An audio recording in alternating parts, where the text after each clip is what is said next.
When I was in my 20s and early 30s, I looked like this. I hated my body. And now that I'm almost 40 and in the best shape of my life, there are 10 harsh truths that I've learned from being 100 pounds overweight. Harsh truth number 1, you don't hate your body because it's big, you hate it because you feel trapped in it. I know what it's like to stand in front of the mirror and feel like you don't even recognize yourself. You're pulling at your shirt trying to hide your stomach, you're wearing sweaters in 90-degree weather, and you're adjusting your pants for the 100th time thinking that they'll magically fit different. You avoid photos because looking at yourself makes you cringe. You're constantly coming up with excuses to skip out on social situations because, let's be honest, the idea of trying to find something that you feel comfortable enough in to wear feels daunting. You hate mirrors because the reflection doesn't match the person that you want to be or you know you could be. But the reality is it's not the size of your body that's crushing your soul, it's the feeling of being trapped in it. It's the exhaustion of trying absolutely everything. Every diet, every workout program, every just eat less piece of advice, and nothing ever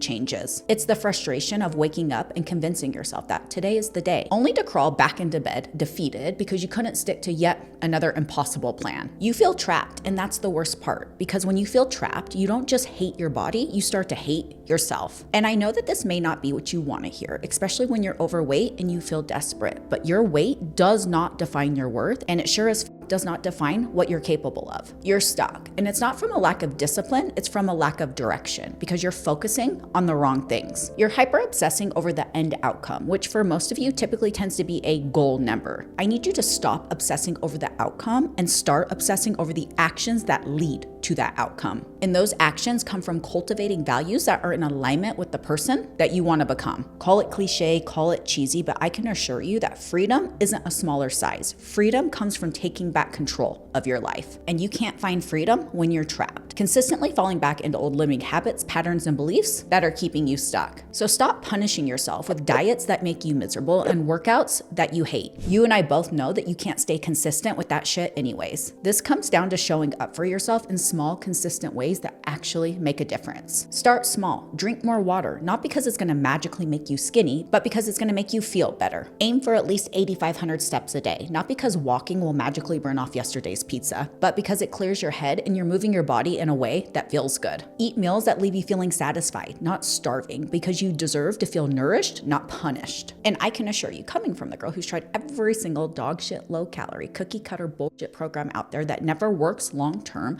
hyper obsessing over these actions will be what leads to your freedom. Which leads me right into harsh truth number 2. Starvation isn't a weight loss strategy. It's a slow form of self-sabotage. And believe me, I fell for it too. Every single starvation diet out there. Keto, Whole30, Weight Watchers, intermittent fasting, Plexus, Optavia, Noom, HCG, Beachbody. Been there, done that multiple different times. And they all worked until they didn't. Sure, I would lose the weight just to gain it all back 2 months later, plus the courtesy 10, 15 pounds. And this is the foundation that every single one of those approaches were built on. They want you to lose the weight really freaking quickly. They want you to ride the high that comes with losing that weight really freaking quickly. They know for a fact the metrics they gave you to lose said weight are so motherfucking unsustainable that you will gain it all back, plus the courtesy 10, 15, 20 pounds. I was put on this earth to help you understand that you are not the problem. Toxic diet big box corporation is the problem. And here's what they don't tell you. You're not weak, you're not broken. Their programs were designed to keep you stuck. Starving yourself isn't discipline, it isn't commitment, it's setting yourself up to fail over and over and over again by trying to stick to something that no human should have to stick to. And if this resonates at all, it's because you have been there too. Caught in a cycle of extreme restriction where every diet feels like a test of how much you can deprive yourself. But let me drop the tea on the real secret to success, because this is the foundation of how we produce the jaw-dropping results on my team that we do. It's absolutely not about eating less, it's about eating better. More whole foods, more protein, more fiber. And when 80+% of your day comes from single ingredient whole food sources, that gives us the flexibility and freedom for the fun foods, the soul foods, the other 20%. That's how we create sustainability. That's how we create lifestyle. And when you eat enough, something magical happens. The cravings start to disappear, the binges stop feeling uncontrollable, and you stop obsessing over every ounce of food because you're actually satisfied. It's not about willpower, it's about biology. You can't out-discipline a body that's begging for fuel. So if you're stuck in a cycle of starving and then binging, I want you to know it's not your fault. You've been taught to wear restriction like a badge of honor. So what I'm trying to tell you is that you don't need another diet. You need a strategy that works with your body, not against it. And that starts with eating enough. Which leads me right into harsh truth number 3. Exercise isn't punishment. It's an act of rebellion against the belief that you're not good enough. How many of you treat exercise as nothing more than a way to punish yourself? I know I did. Working out wasn't about feeling good or getting stronger. It was a way to burn off the pizza that I ate last night or the glass of wine I want to enjoy this weekend. The amount of burpees that I forced myself to do makes me literally nauseous. I will never do another burpee again in my life. I would sprint on the treadmill until my legs felt like they were gonna fall off, join these high intensity classes, all for the sake of burning as many calories as I possibly could, with this warped mentality that the harder I pushed, the faster I would lose weight. I dreaded every single workout. I wasn't working out because I valued my body. I was doing it because I hated it. I thought if I could punish myself enough, I would eventually deserve to feel good in my own skin. If this hits home, I need you to hear me loud and clear. We don't exercise to burn calories, and it sure as fuck is not a form of punishment. And on my team, I can assure you we don't exercise. We train, and we train with motherfucking intent. We train to get better at training. We train to get stronger. We train to change the way that our body looks. When you see movement as a gift instead of a punishment, everything changes. You stop dreading it and you start to look forward to it. You stop quitting because it's no longer about perfection, it's about progress. And most importantly, you start to realize that you were always good enough. Exercise doesn't make you worthy. It reminds you that you already are. Move your body not because you love it, but because you hate it. And watch what happens when you give yourself permission to actually enjoy the process. Which leads me right into harsh truth number 4. Being overweight isn't a character flaw, it's a strategy flaw. For the longest time, I convinced myself that there was something wrong with me. I thought I was broken, lazy, undisciplined, that I didn't have what it took to lose the weight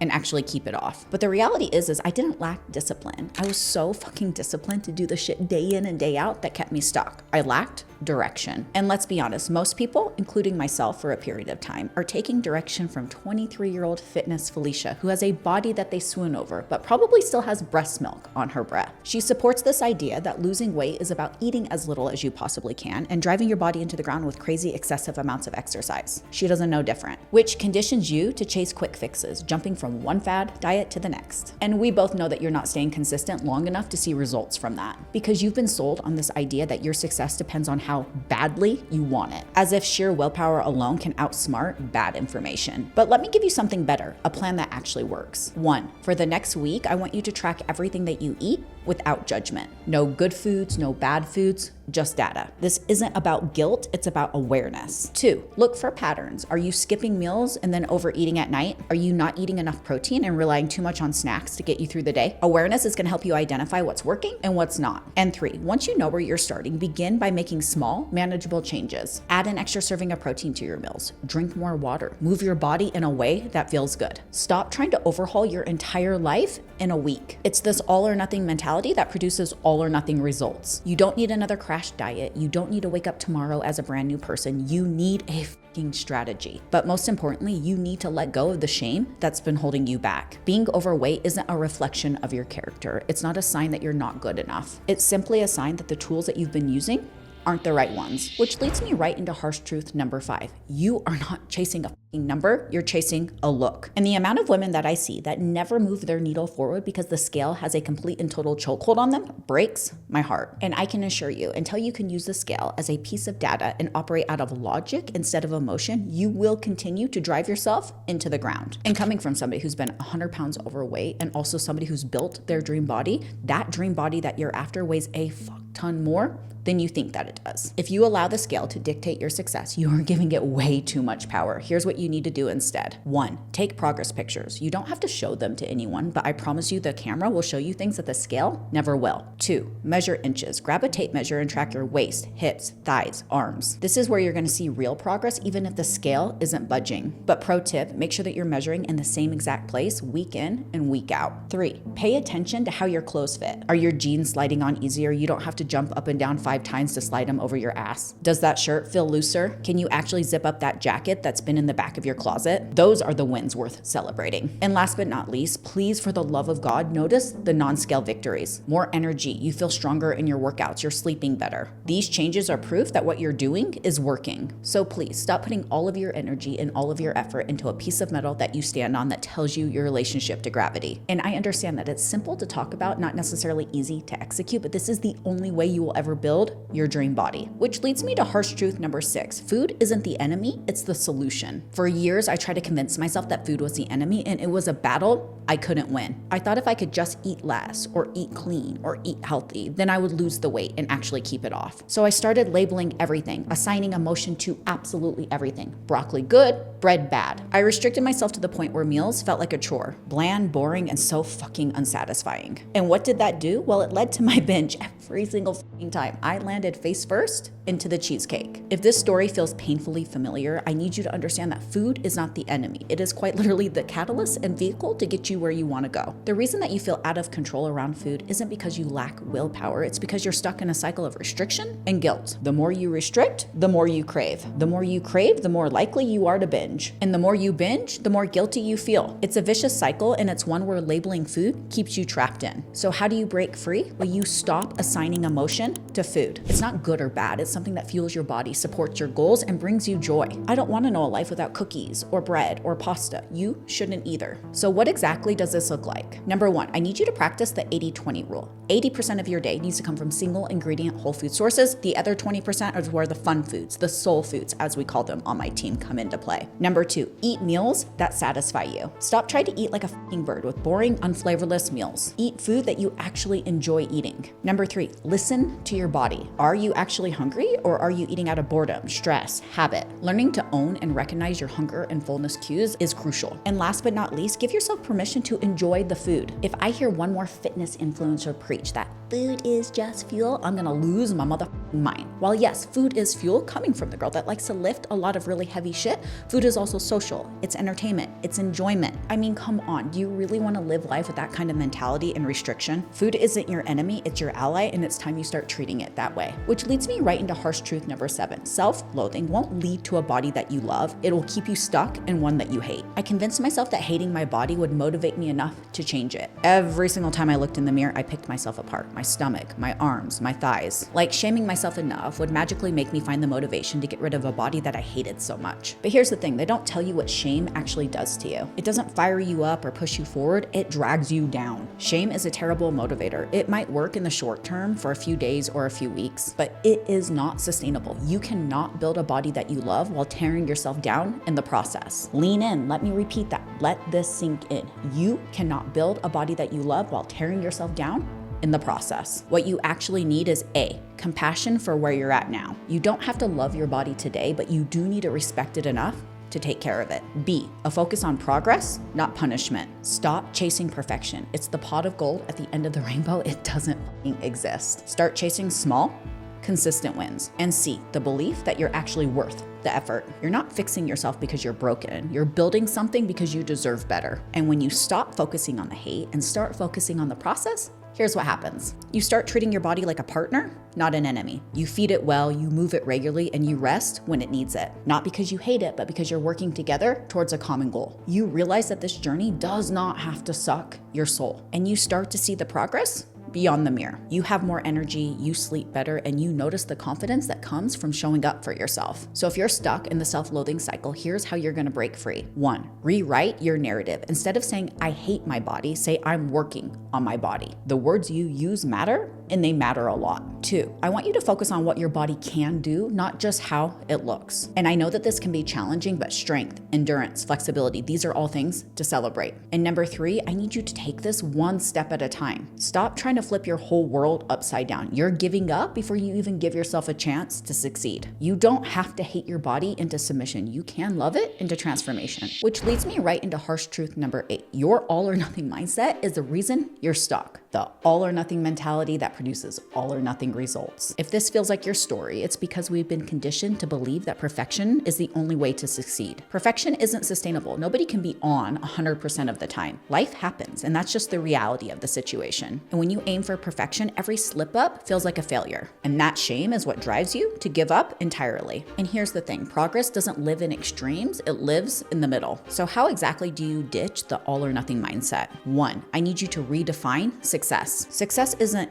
eating perfectly for a week. It's making more good choices than bad choices over time. It's about showing up more often than not. 2, learn to forgive yourself. One bad meal doesn't ruin everything. One skipped workout won't ruin your progress. 3, I need you to start focusing on the small wins. Stop trying to overhaul your entire life in one day. Because when life be lifing, as life always does, what's the first thing that goes? The thing that's met with the most resistance. And this is exactly why we're cultivating values instead of just doing something to chase X, Y, or Z result. And 4, plan for the imperfection. Know that there will be days where not everything goes to plan. And that's okay. Give yourself flexibility to adapt without throwing in the towel. I mean, seriously, imagine where you would be. Instead of giving up every single time something doesn't go perfectly, you just keep going. Which leads me right into harsh truth number 9. You don't hate yourself because you're overweight. You hate yourself because you don't trust yourself. I always convinced myself if I could just lose the weight, everything would be better. I'd finally love myself. I'd feel confident. I would be happy. Now, don't get me wrong. I'd be lying through my teeth if I told you that there wasn't an area of my confidence that was wrapped up in my appearance. That's normal. We all have that. However, my confidence didn't skyrocket because I lost the weight. My confidence skyrocketed because I started showing up for myself, keeping the promises I made to myself.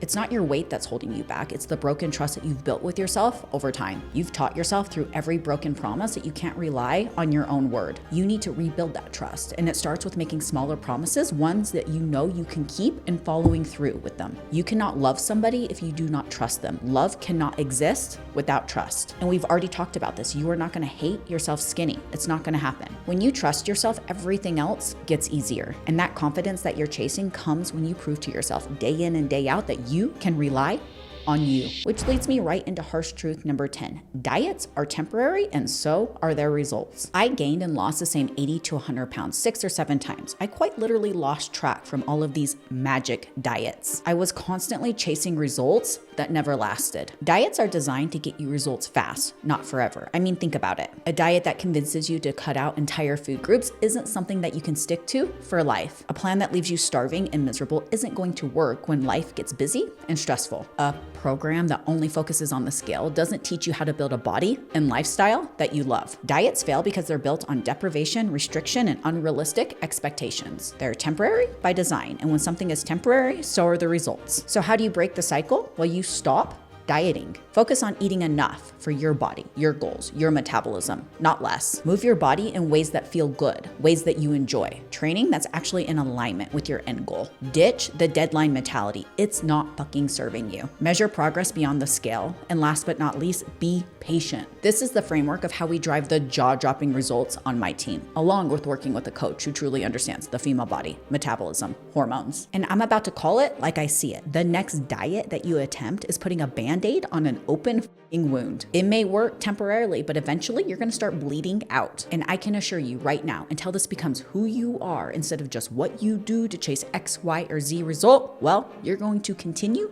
to stay stuck. So please, for the love of God, stop chasing diets that leave you frustrated, defeated, and stuck in the same cycle. Because the results that you're looking for aren't found in a diet. They're found in the lifestyle you choose to build. And that life, well, it starts with the choices that you make today. These are the 10 harsh truths that I've learned from being 100 pounds overweight. But if you want to learn about how to lose weight over 40, then watch this video.